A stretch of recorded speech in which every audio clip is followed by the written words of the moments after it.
All right, I'm ready. I really enjoyed this round. I think you both did a great job. I think more rounds should be very much like this. And so, I mean, it was very moving at times, and I'm normally only moved by movies and things like that. So, congratulations. I end up voting negative in this round.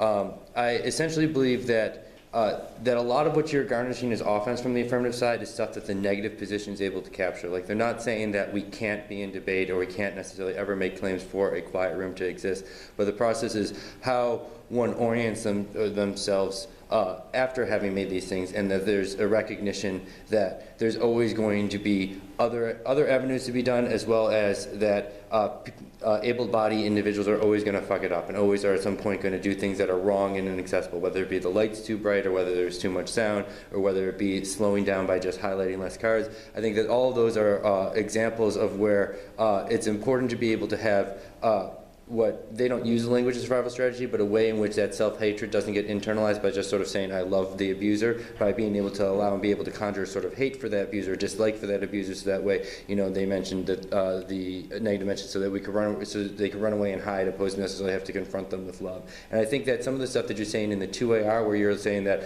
we're not forcing everyone to love everyone, that is something that works for us, is something that could be more explicit earlier on, but then also explaining how that love does not mean simply an acceptance of the hatred.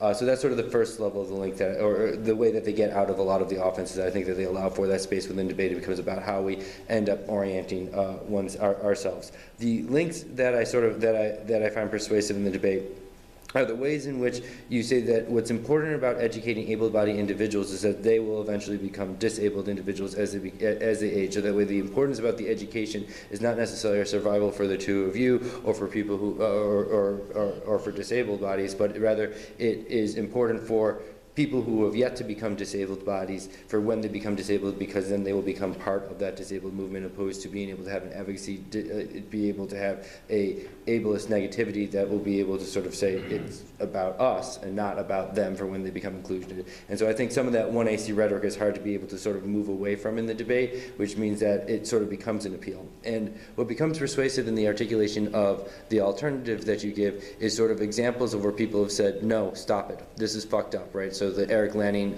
mentioned of where he's like, I'm just not going to judge PAS, but that's an example of where someone could continue to participate in a debate, but say, I'm not going to take place of this ableist assimilation. And so the distinction made in the 2NR about how Richter's talking about disrupting ableist assimilations versus ableist assumptions, I think is a crucial distinction, because a lot of what I'm hearing from the affirmative side is the way that ableist assumptions need to be rethought and be re-educated. But that still comes from a very sort of traditional assimilatist approach. Right? And even the 2AR rhetoric's like, is there going to be people who give sign language? Are there people who have ramps? Like, all of those things are definitely important questions of access, but if that's the questions about allowing for, by questioning those ableist assumptions, it's not questioning the ways in which these assimilation tactics become fundamentally ableist, which sort of become a mistake on the question.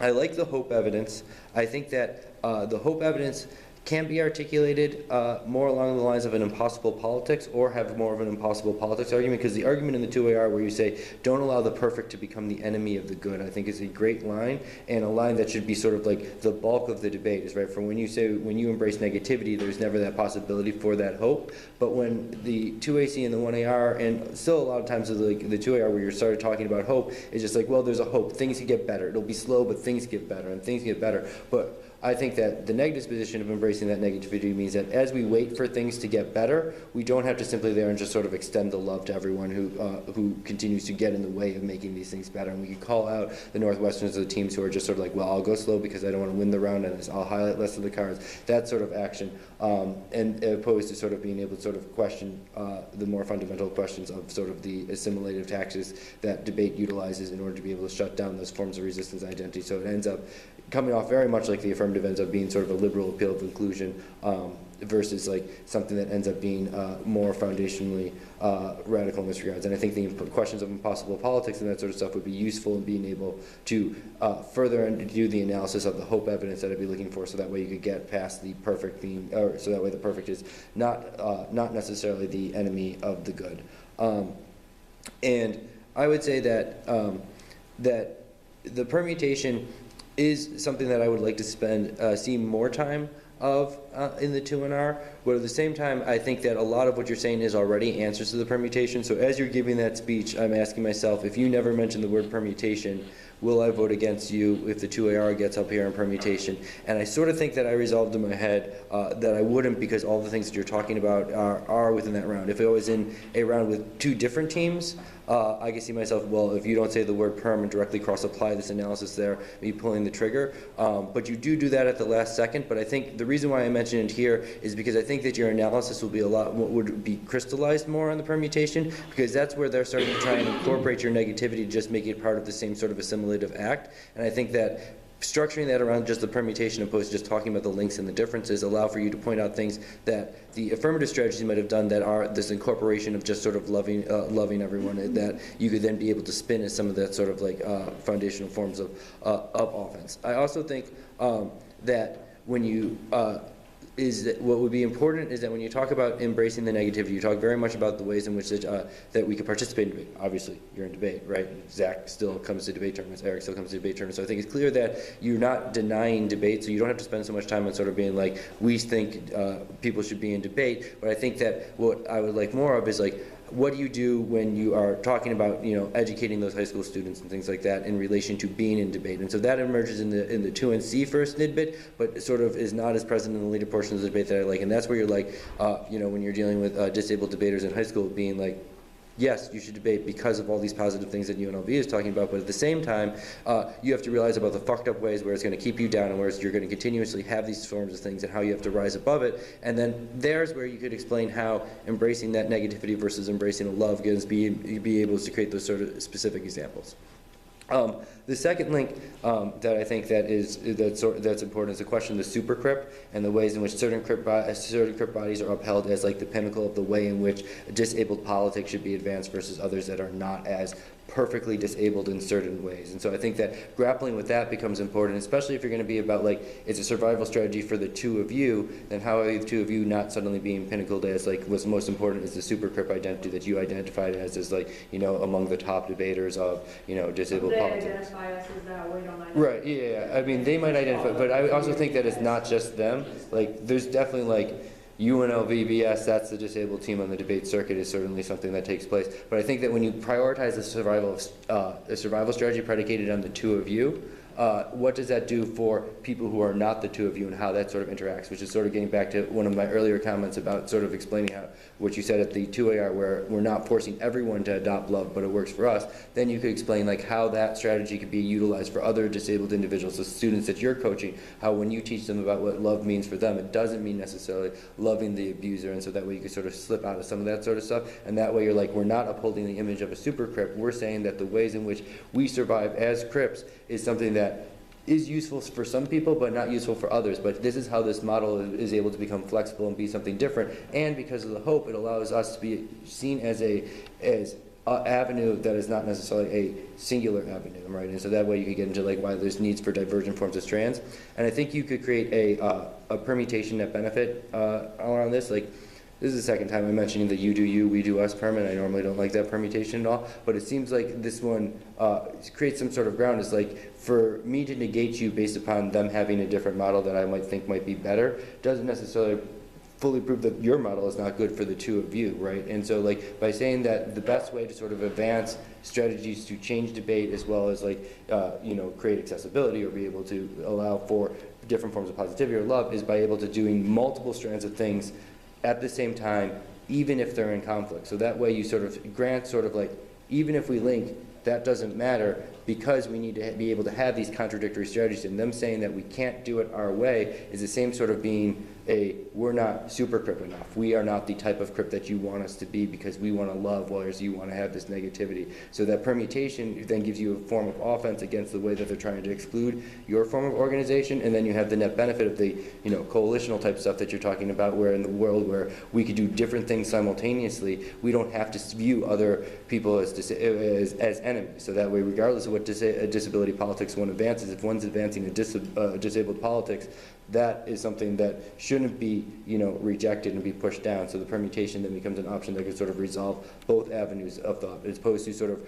rushing to, we don't link as much, being like, if we link, that doesn't serve as a reason to reject us. In fact, that serves as a reason even more to affirm us, because that shows how we are accepting of sort of the flaws within our strategy, but how they are not perfectly executable to all sort of individuals, but different individuals have to do different things at different times. Sometimes the quiet room lights are too bright, sometimes they're not. It's along that same line of thought that that we can, that seems to be similar, or very close to it at least, the analysis we're making about the line from the Wilson evidence, where it's like we can be self-critical of ourselves and our projects. Yeah, because I read that Wilson evidence about how we could look back and we could reflect on our own projects and things along those lines. And I think that you could be doing that and making impossible politics arguments out of that card in the way that I'm talking about earlier. But when I read that card, it's still like they point out, is still sort of in the language of inclusion. Like the importance of it is order to be able to create a and all possibilities or a political contestation. Let me find the line. I know what you. Yeah, we believe that incorporating disability studies into the curriculum, right, it becomes a language of incorporation, right, and so what you need to do is sort of like, even if incorporation is not a universal strategy, right, well, the other thing is that they're allowing for disability politics to enter in at the same time, so that's why like you're not necessarily getting that offense of the evidence, because I sort of still seeing that they're incorporating disability scholarship into debate and in the literature. They're just doing it in a way that's better. Because it's not one that's like actualized upon love. But I think that if you utilize the evidence on the way in which we can become self-critical, but that being self-critical also prevents the ability to sort of jettison problematic approaches.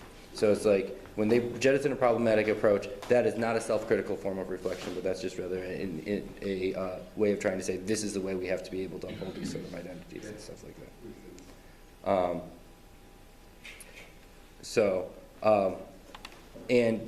Lastly, I think the end of the Richter evidence that you quote and that they also make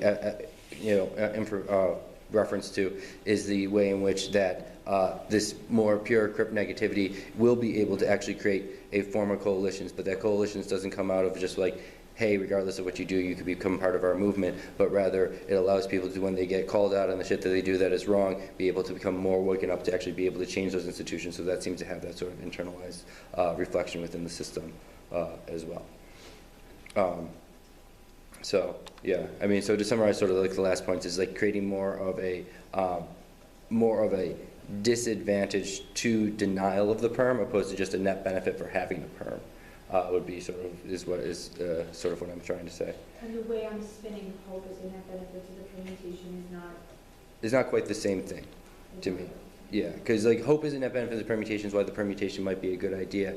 What I'm trying to say is that the denial of the permutation is a way to say that there is a way to crypt correctly and a way to crypt incorrectly. Right? It's the acceptance of those flaws that take place. So when they say you can't perm for you somehow got it wrong, that means, and you could use your hope evidence to leverage it in this way, that becomes a way in which where they stop people from working together because they say you literally can't be a part of our movement. And if this was like a team, like a different team, that might be fine because they might not be advancing in disability politics. But with you, it should not be about who has a better strategy, and if someone gets it slightly wrong, then they should lose the round for that. Even if I think that one strategy is better than another, that doesn't necessarily become there. That makes sense. So yeah, so the disadvantage for denying the permutation would be good. And I think that you two could focus more on that last line of the Richter evidence, where it talks about, where he uses, I think, the word coalition and stuff like that, because that's where you could get more access and be able to better explain some of the ways where you could capture their benefits and stuff like that. But again, I think you do a good job of sort of explaining how what you do is not denying the possibility and the potentiality of debate, and you're not just saying debate is bad, but you are saying debate is bad. But that doesn't mean jettison debate. It means the way in which we confront people within that worldview and whatnot. So, any other questions or anything? No, thanks very much. Okay. Yeah, again, really like the debate and everything, so thanks.